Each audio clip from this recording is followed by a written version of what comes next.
Hello students, in this video I want to explain optical isomerism for coordination compounds. Now, what is an optically active compound? An optically active compound is one that can change the plane of plane polarized light. Here, what is plane polarized light?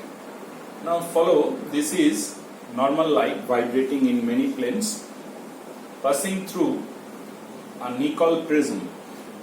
The emerging light is vibrating only in a single plane. So this light that is emerging from the nickel prism is the plane polarized light. So this is the part of the polarimeter arrangement, the instrument which is used to determine that whether a compound is optically active or not. And this instrument, this is the light source, coming in different, vibrating in different planes. Now through nickel prism it is coming, and now the light is vibrating in a single plane. So this is the light is called plane polarized light going through the polarimeter. This polarimeter can contain the sample. You can place the sample here, compound which is optically active or not. Those we are actually checking, that can be placed here. Now, if the compound is optically active, then from the polarimeter, the light that is coming out should have a different plane of vibration. It is shown here after rotation, means it is vibrating in a different plane compared to the original vibrating plane of the incident light. In the eyepiece, we can follow that there are two parts of a line. Those are illuminated, they are having same illumination. Now if the sample is optically active, then in the eyepiece it will be seen like that. One part is darker and another part is illuminated, brighter. So we can adjust the instrument, readjust the instrument to bring back this arrangement into a original arrangement like this. And from there we can calculate the angle of rotation. That means the sample which is changed, which has changed the plane of plane polarized light. Now if the sample is rotating the plane polarized light in the clockwise direction, in the right side, then the sample is called dextrorotatory.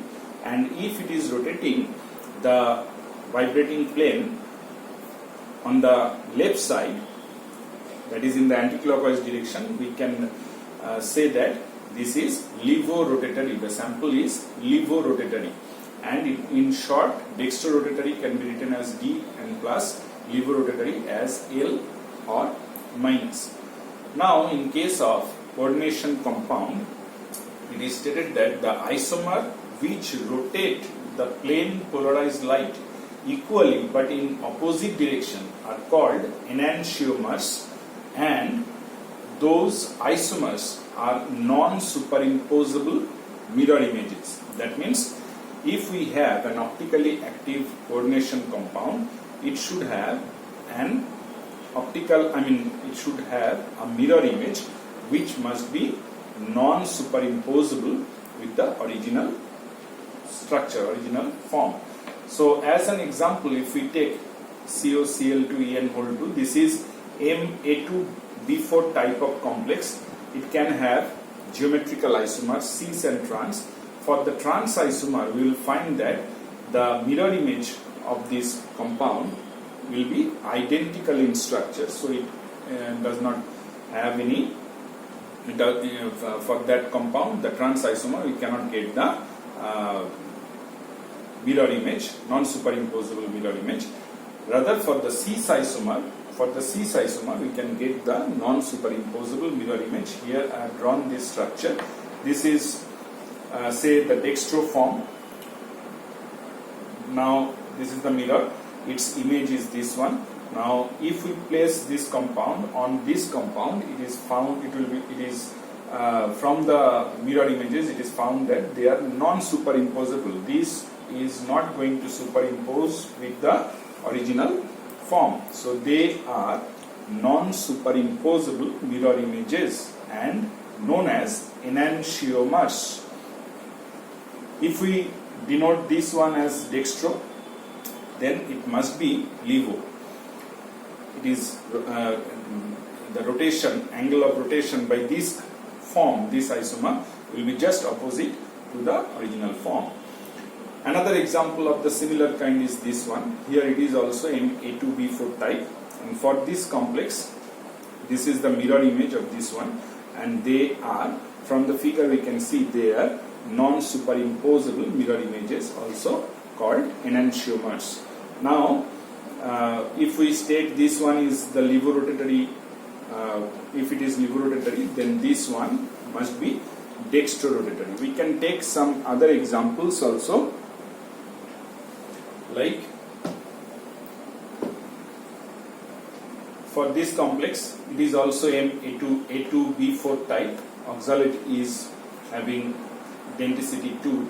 So I have written here the trans isomer. This trans isomer, if we place a mirror here, the image that will be formed will be the same, identical one with this one. So it is not possible for the trans isomer of A2B4 type of complex to have mirror images. Those are non-superimposable.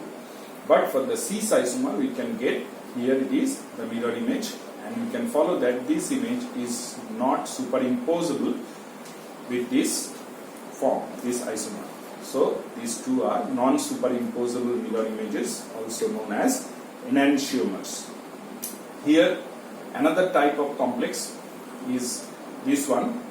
3 didentate ligands are there, so this is the octahedral arrangement of the complex. Its mirror image is this one, and it is found from the 2 isomers that they are also non-superimposable. So they are also enantiomers.